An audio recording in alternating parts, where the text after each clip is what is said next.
అరిచేది ఉంటే ఇప్పుడు అరిచేయండి, మళ్ళీ స్పీచ్ మధ్యలో అరిస్తే ఫ్లో పోతుంది. Thank you. చాలా రోజులైంది, ఈ ఇయర్లో ఇదే ఫస్ట్ టైం అనుకుంటా.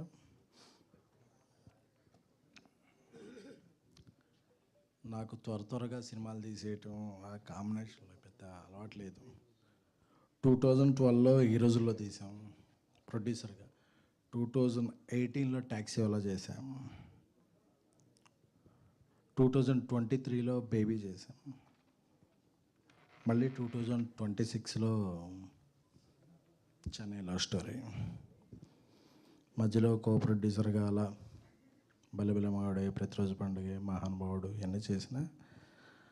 నిర్మాతగా నేను ఎందుకంటే ఎక్కువ సినిమాలు చేయాలంటే నాకు భయం. ఎందుకంటే కాంబినేషన్ నమ్మాలా లేకపోతే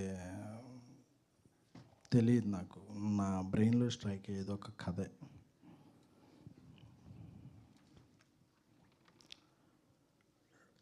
TV9లో జర్నలిస్ట్గా 2700 రూపీస్ శాలరీ. నాకు మై కెరీర్ స్టార్టెడ్. నన్ను ప్రొడ్యూసర్గా చేసిన దర్శకుడు మారుతి గారు,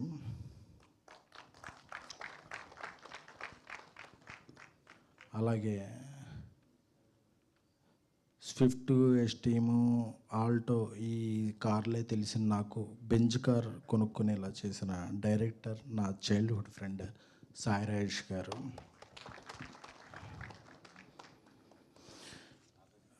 బిజినెస్ మ్యాన్లో ఒక డైలాగ్ ఉంటుంది. మహేష్ బాబు గారు వచ్చి మాట్లాడుతుంటే సాయి షిండి గారు పక్కన ధర్మవరం సుబ్రహ్మణ్యం చూసి, ఒక్కడనే మాట్లాడాలిగా అంటే, వర్డ్ లేకుండా నేను ఏది మాట్లాడను విన్ను అంటారు. అలాంటిది నా తమ్ముడు Ravi Namburi. From these 3-4 years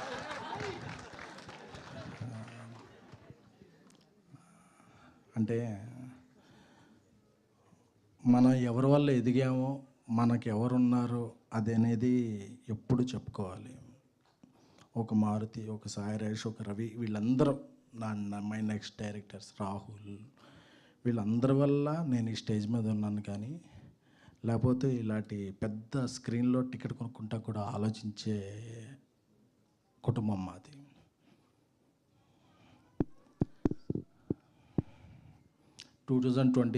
July 13th evening baby premieres జరిగినాయి. బేబీ చాలా పెద్ద బ్లాక్ బస్టర్ అయింది. ఎమోషన్ డామినేట్ చేసేది. మైకిల్ ఇసిరేయటం, చొక్కాలు ఇప్పేయటం, రకరకాలుగా ఉండేది. అంటే కోతి కొబ్బరికాయ దొరికినట్టు తెలియదు. ఎప్పుడూ అక్కడ ఉండేవాళ్ళం, మనం ఇక్కడ ఉండేవాటికి ఒక ఫీలింగ్ వచ్చేస్తుంది. తర్వాత ఏ సినిమా తీయాలో తెలియదు. బేబీని రీమేక్ చేయాలనుకున్నాం. దానికి కొన్ని అడ్డంకులు, వేరే లాంగ్వేజ్లో చేయాలంటే. అవన్నీ జరుగుతున్నప్పుడు సక్సెస్ఫుల్గా హిందీలో చేస్తున్నాం. Thanks to our director, my friend Rajesh గారు. తెలుగులో ఒక సినిమా చేయాలి, అందరూ కూడా ఒక హిట్ అయిన కాంబినేషన్తో చేద్దాం, ఒక పెద్ద ఒక స్టార్ హీరోతో చేద్దాం. ఇయే సజెషన్స్. అప్పుడు ఒకరోజు రాజేష్ గారు ఒక పెంట్ హౌస్లో కూర్చున్నప్పుడు ఈ స్టోరీ చెప్పి ఇది ఎలా ఉందన్నప్పుడు నాకు బాగా స్ట్రైక్ అయింది. ఈ సినిమా చేద్దాం ఉండాలి. నెక్స్ట్ మన ఇద్దరం, అంటే తను డైరెక్టర్గానే కాకుండా ప్రొడ్యూసర్గా, అంటే ఇక్కడ రాజేష్ గారు గొప్పతనం చెప్పుకోవాలి. ఒక సినిమా పెద్ద బ్లాక్ బస్టర్ అయిన తర్వాత ఆ సినిమా ప్రొడ్యూసర్తో చాలా తక్కువ మంది డైరెక్టర్లు జర్నీ చేస్తారు. ఎందుకంటే వాళ్ళకి అంతకు మించిన ప్రొడ్యూసర్లు ఉంటారు, అంతకు మించిన ప్రొడక్షన్ హౌస్లు ఉంటాయి, అంతకు మించిన ఆఫర్లు ఉంటాయి, ఎన్నో ఉంటాయి. అలాంటి ఇండస్ట్రీలో ఆయన నా ఫస్ట్ సినిమా ప్రొడ్యూసర్, ఆయన నా చిన్ననాటి స్నేహితుడు, ఆయనతోనే నా ప్రయాణం అని చాలా చాలా చాలా కొద్ది మంది వ్యక్తుల్లో మహోన్నతమైన వ్యక్తిత్వం ఉన్న వ్యక్తి సాయి రాజేష్ గారు. అంటే ఆయన డబ్బులకి దీనికి ఈజ్ కాదు, నా ఫ్రెండ్ అని. సో ఆయన ఈ కథ చెప్పినప్పుడు చాలా బాగా నచ్చింది. ఇదే మనం చేద్దాం అన్నప్పుడు ఎవరిని డైరెక్టర్గా పెడదాం, అన్నప్పుడు, ఎందుకంటే ఆయనకి చాలా పర్టికులర్గా ఉంటుంది. ఆయన కథ ఎవరన్నా డైరెక్ట్ చేసేటప్పుడు అది ఎవరు డైరెక్ట్ చేస్తారు, దాన్ని ఎలా తీసుకెళ్తారు, తీసుకెళ్ళిన తర్వాత ఆయన నేమ్ ఎలా క్యారీ చేస్తారు, ఆయనతో ఎలాగ రిలేషన్లో ఉంటారనేది చాలా ఇది ఉంటుంది. ఆయన నోటి నుంచే వచ్చిన ఫస్ట్ నేమ్ మన రవి అయితే బాగుంటుంది కదా. ఎందుకంటే బేబీ సినిమాలో చిన్న చిన్న కొన్ని లాస్ట్లో జూలై 14th రిలీజ్ చేయాలంటే మాకు రవి వచ్చి హెల్ప్ చేయడానికి, అంటే ఒక చిన్న సాయం చేసినోడు కూడా, అంటే చాలామంది డైరెక్టర్లకి వాళ్ళ డైరెక్షన్ డిపార్ట్మెంట్లో పేర్లు కూడా గుర్తుండవు, బట్ ఒక చిన్న సాయం చేశాడని రవిని. రవి మంచి రైటర్ కదా, మీతో చాలా ఇయర్స్ నుంచి ట్రావెల్ అవుతున్నాడు, మనం డైరెక్టర్ని చేద్దాం అనే ఫస్ట్ డెసిషన్ రాజేష్ గారిది. నాకు నా తమ్ముడి పేరు ప్రపోజ్ చేసినప్పుడు నాకు అసలు చాలా ఆనందం వేసింది. డన్ రవి నువ్వు చేద్దాం అంటే, రవి వెంటనే అన్న మీరు ఇది కొద్దిగా పెద్ద సినిమా ఎలా అయ్యేలా ఉంది, అది ఓకే అని చెప్పాడు. బట్ రవి పొటెన్షియాలిటీ తెలుసు, he's very superior writer and తనకి ఒక ఈ రోజుల్లో biggest degree is common sense. తనకి అది చాలా బాగా ఉంది. అంటే ఏ సీన్ ఎలా ప్రొజెక్ట్ చేయాలి, ఏ హీరోని ఏ హీరోయిన్ని ఏంటి అనే చాలా చాలా చాలా చాలా తనకి సినిమా మీద చాలా గ్రిప్ ఉన్న వ్యక్తి. సాఫ్ట్వేర్ జాబ్ చేసుకుని ఒక 7-8 ఇయర్స్ నుంచి సాఫ్ట్వేర్ జాబ్ని పక్కన పెట్టి నా క్రియేటివ్ ఫీల్డ్లో ఉండాలి అని చెప్పి 2017-18 నుంచి మాతోనే ట్రావెల్ అవుతున్నాడు రవి. అలాగా ఈ సినిమా కథ రూపాంతరం చెందింది. ఎలా చేయాలి, ఏం చేయాలి, హీరోలు ఎవరు, కాంబినేషన్లు ఇవన్నీ అనుకున్న తర్వాత ఒకరోజు పుష్ప లాస్ట్ సాంగ్ రిలీజ్ అనుకుంటా, నేను చెన్నైలో ఉన్నాను. రాజేష్ గారు వెళ్ళారు కిరణ్ గారికి నేరేషన్లో. అప్పుడే కేరామ్ మంచి సక్సెస్ అయింది, కా కా కా మంచి సక్సెస్ అయింది. సక్సెస్ తర్వాత కిరణ్ గారి డేట్ల గురించి చాలామంది ప్రొడ్యూసర్లు, ప్రొడక్షన్ హౌస్లు ఇది ఉన్నప్పుడు ఈ కథ విని ఆయన వితిన్ 1.5 hour 1 hour మనం చేస్తున్నాం భయ్య అని చెప్పి. ఎందుకంటే ఈ కథలో చాలా డెప్త్ ఉన్న కథ, చాలా హానెస్టీ కథ, అంటే చాలా లేయర్స్ ఉన్న కథ. ఆయనలో మాత్రం ఏ లేయర్స్ లేదు, ఒకటే లేయర్, మంచి కథ చేయాలి, మంచి సినిమా చేయాలి. వెంటనే ఓకే చేశారు. నాకేంటంటే కిరణ్ గారిలో ఆ వ్యక్తిత్వం నాకు బాగా నచ్చింది. ఎందుకంటే ఆయన ముందు నా స్నేహితుడు ఒక సినిమా చేశాడు వినరో భాగ్యంలా, అప్పుడు కొంత పరిచయం ఉన్నప్పటికీ ఆయన వెంటనే ఈ కథలో ఉన్న పొటెన్షియాలిటీని, డెప్త్ని ఆకలింపు చేసుకుని వెంటనే ఓకే చెప్పడం నాకు చాలా నచ్చింది. అలాగే ఈ సినిమాకి చాలా చాలా మ్యూజికల్ ప్రజెన్స్ ఉంటుంది. రాజేష్ గారు రాసే ఏ స్క్రిప్ట్కైనా చాలా మ్యూజికల్ డెప్త్ ఉంటుంది. ఎవరి మ్యూజిక్ వెళ్దాం అన్నప్పుడు ఒకరోజు రాజేష్ మణిశర్మ గారు అయితే మణిశర్మ గారు అంటే నా కాలేజీ రోజులు గుర్తొచ్చాయి. అప్పట్లో చిరంజీవి గారి పాటలు రిలీజ్ అయినప్పుడు రాత్రి 2-2:30కి మేము వెళ్ళి బస్టాండ్లో వెయిట్ చేసేవాళ్ళం. ఆ కార్టూన్స్ వస్తే అవి తీసుకుని వెంటనే ఆ బస్టాండ్లో ఉన్న పాన్ షాప్లో అది ప్లే చేసేవాళ్ళం. పొద్దున్నే 9ంటికి అన్ని షోరూమ్స్ తెరుస్తారు, కానీ రాత్రి అంటే మా ఫ్యాన్స్ జీవితం ఎలా ఉండేదంటే రాత్రి 2-2:30కి అది ఏ ఫ్యాన్ అయినా సరే, చిరంజీవి గారి ఫ్యాన్ అవని, బాలకృష్ణ గారి ఫ్యాన్, నాగార్జున, వెంకటేష్ ఎవరి ఫ్యాన్ అయినా సరే రాత్రి 2-2:30కి మ్యూజిక్ స్టోర్స్లోకి వచ్చే క్యాసెట్స్ బస్టాండ్కి వస్తే అదొక క్యాసెట్ తీసుకుని ఆ స్టోర్లో ప్లే చేస్తే అప్పుడు ఆహా అనేది. అప్పుడు మణిశర్మ గారు నేను ఫస్ట్ విన్న పాట సారీ సారీ సారీ అని బావగారిలో ఉన్న, సార్ థ్యాంక్ యూ మీరు సారీ అన్నారు, కానీ అప్పటి నుంచి ఇండస్ట్రీ మీకు థ్యాంక్ యూ సార్. నాకు మణిశర్మ గారు అనగానే నాకు బల్బులు పగిలిపోయినాయి. ఇదేంటి మనం అప్పటి నుంచి ఆయనకి ఇది ఆయన సినిమా మనం చేస్తామా, ఆయన పేరు మణిశర్మ మ్యూజికల్ అని ఉండగా నేను ఎప్పుడో చూశాను పెద్ద పెద్ద ప్రొడ్యూసర్లు వాళ్ళు ఉండగా మన పేర్లు ప్రొడ్యూసర్గా పడతాయా అని చెప్పి. ఎందుకంటే మణిశర్మ గారు ఈజ్ ద ఓన్లీయో తెలీదు one of the what ever music director. ఆయన సాహిత్యం వినపడేది, ఆయన సన్నిహిత్యం కనపడేది మ్యూజిక్తో. పదాలు అన్నీ వినపడేవి, డ్రమ్స్ బీట్లకి. అంటే మా కాలేజ్ హుడ్ అంతా కూడా ఆయన పాటలకి డ్యాన్స్లు వేసుకోవటం 50 రోజు సెకండ్ షోలో, 100 రోజు సెకండ్ షోలో, మార్నింగ్ షో, బెనిఫిట్ షోలో గడిచిపోయింది. అలాంటి ఒక లెజెండరీ మ్యూజిక్ డైరెక్టర్ మన సినిమాకి చేస్తున్నారంటే చాలా ఎగ్జైట్మెంట్ అది. ఎందుకంటే ఆయన ఏం చేస్తారు అంటే చేస్తారా లేదా ఏంటి అని చెప్పి అందరూ ఆయన మణి శర్మ గారు అంటారు, కానీ మాకు హీజ్ మణి గాడ్.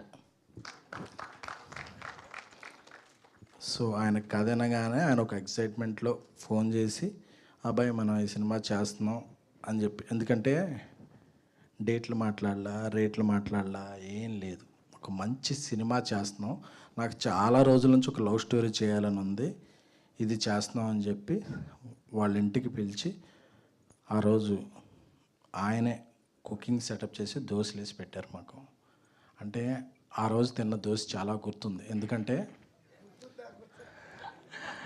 ఇది గుర్తుందా సాంగ్ కాబట్టి అది చాలా గుర్తుంది. సార్ మీకు తెలియదు మేము మీకు ఎంత ఫ్యాన్స్ అని. అంటే ఆయన ఒక అగ్ర హీరోకి ఎంత మ్యూజిక్ ఇచ్చేవాళ్ళో ఒక అప్కమింగ్ స్టార్కి కూడా మ్యూజిక్ ఇచ్చిన అదే చార్ట్ బస్టర్. ప్రతి సినిమాలో ఆయన సినిమా ఎదురున్న రోజు ఏదన్నా విషయాల వల్ల ఫెయిల్ అవ్వచ్చు, కానీ మణి గారు ఎప్పుడు కూడా హీఈస్ అ సక్సెస్. ఆయన ఎప్పుడు కూడా ఆయన బీజిఎం అంటే టక టక టక వచ్చేసేది, అంటే ఒక ఊపు వచ్చేసేది. చిరంజీవి గారే కాదు, చిరంజీవి గారి పిల్లడు బాల చిరంజీవి వచ్చినా ఆయన కొట్టే బీజిఎంకి దమ్ములు ఎదురాయి. సో నాకు మణిశర్మ గారి గురించి మాట్లాడాలంటే అసలు సో అలాంటి మణిశర్మ గారి మన సినిమాకి మ్యూజిక్ చేస్తున్నారంటే ఒక మొదటి విజయం సాధించినట్టే ఫీల్ అయ్యాం.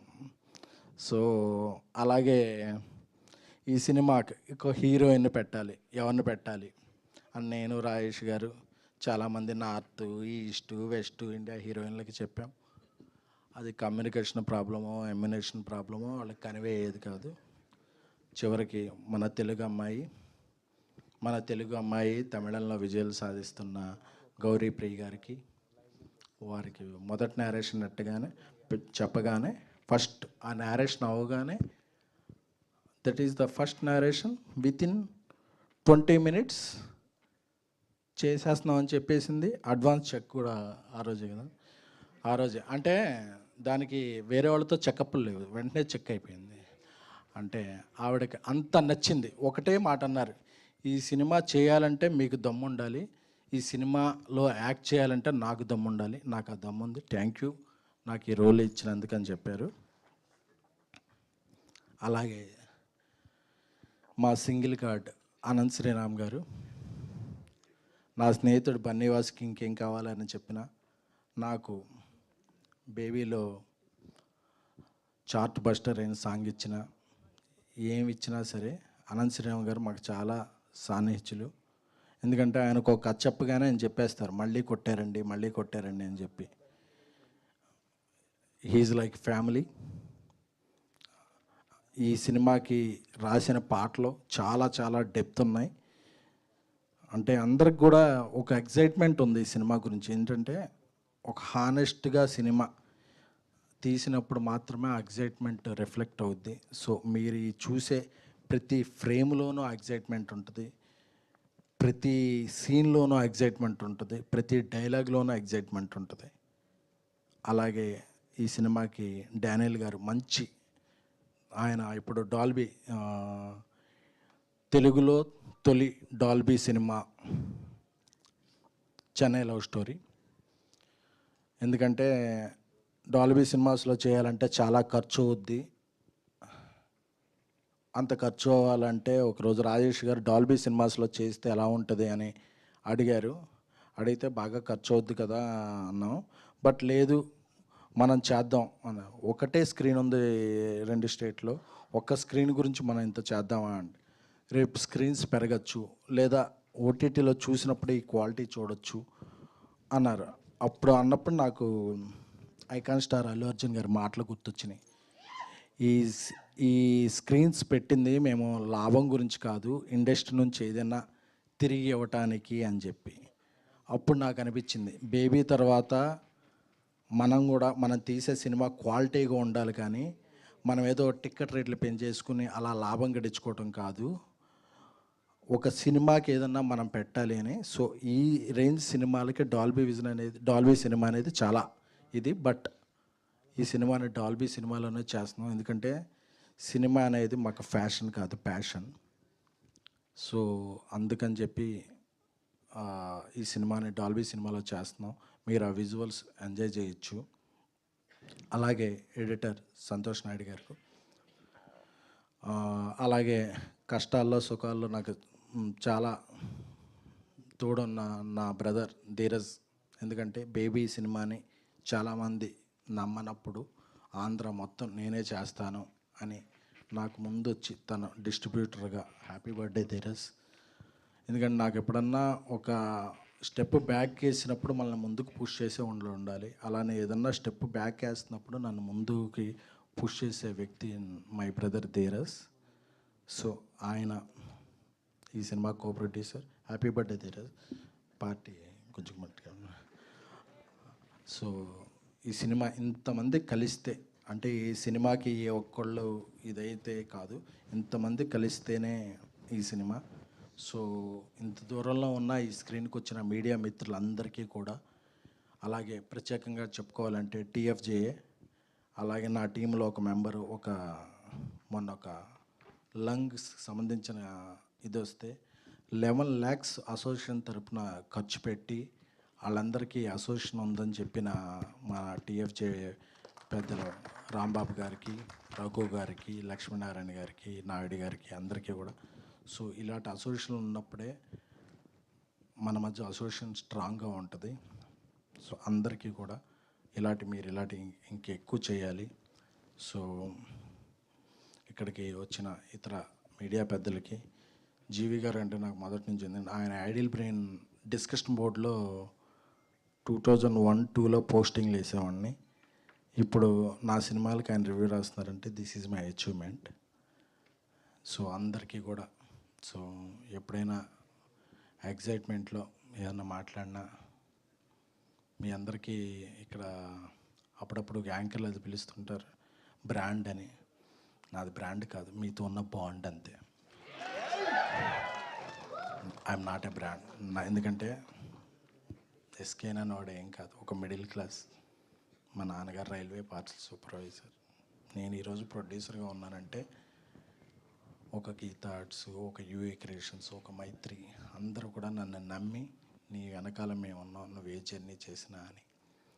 అలాగే నా వెనకాల directors and friends Maruthi, Rajesh, Ravi ఇలాంటి వాళ్ళు ఉండబట్టి నేను ఎక్కడ ఉన్నాను. కానీ లేకపోతే నేను చాలా సాధారణమైన వ్యక్తిని. నన్ను ఈ స్టేజ్కి తీసుకొచ్చిన అందరికీ, అలాగే నా సినిమాలు చూసి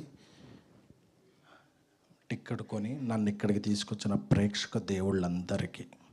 బికాస్ ప్రేక్షకులు లేకపోతే ఎవ్వరూ లేరు. They are not taked for granted, they are most wanted. ఓటీటీలో చూద్దాం అనుకుంటే ఎవ్వరూ లేం. అందుకే ఎప్పుడైనా ఎవరైనా నిర్మాతలు ఒక ప్రేక్షకుడి మీద ఇది మాట్లాడినా నాకు చాలా ఇదేస్తుంది. ఎందుకంటే థియేటర్కి వచ్చి సినిమా చూస్తున్నారంటే మీది డబ్బు కాదు, మీరు పెట్టే టైం. ఆ టైం ఎఫర్ట్కి ఈ సినిమా మీకు రెండింతలు వెళ్ళేటప్పుడు హాంట్ చేస్తానే ప్రామిస్ మాత్రం మా టీం తరపున నేను సవయనంగా చేస్తున్నాను. ఇది హానెస్టీ, నిజాయితీతో చేస్తున్నాను. చెన్నై లవ్ స్టోరీ 3 ఏళ్ల తర్వాత, అంటే నాకు వెంటనే సినిమాలు చేయడం మాకు ఎవ్వరికి రాదు. మనసు పెట్టి తీసిన సినిమా, కిరణ్ అబ్బవరం గారు నమ్మిన సినిమా. ఆయన కేరామ్ తర్వాత ఆయన సక్సెస్ స్ట్రీక్ని ఈ సినిమా కంటిన్యూ చేస్తని నేను బలంగా నమ్ముతున్నాను. ఇక్కడికి వచ్చిన అందరికీ కూడా, అరుస్తున్న అందరికీ కూడా love you. Sravanthi is family. Baby cinema చేసేటప్పుడు డబ్బులు లేకుండా ఉన్నప్పుడు చాలామంది యాంకర్లు ముందు స్టేజ్ ఎక్కడానికి ముందే డబ్బులు అడిగేవాళ్ళు.